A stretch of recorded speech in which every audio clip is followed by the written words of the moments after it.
Okay, hello everyone. I'm going to show you my work in progress joystick and sound adapter for the Commodore PET.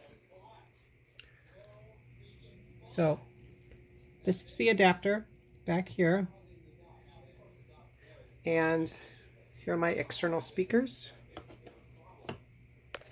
And I have a TAC2 joystick wired up.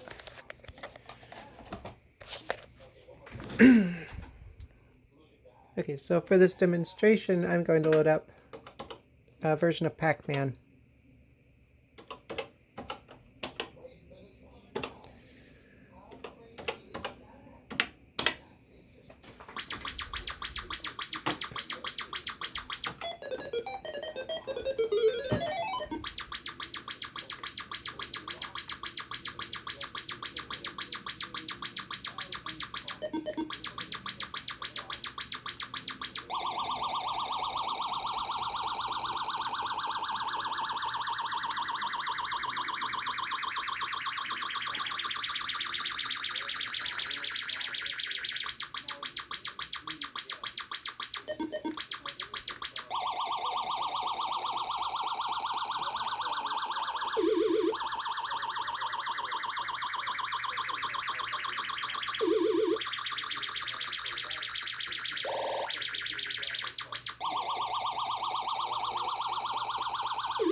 So there you have it.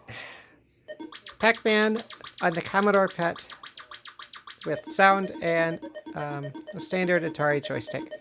Thanks for watching.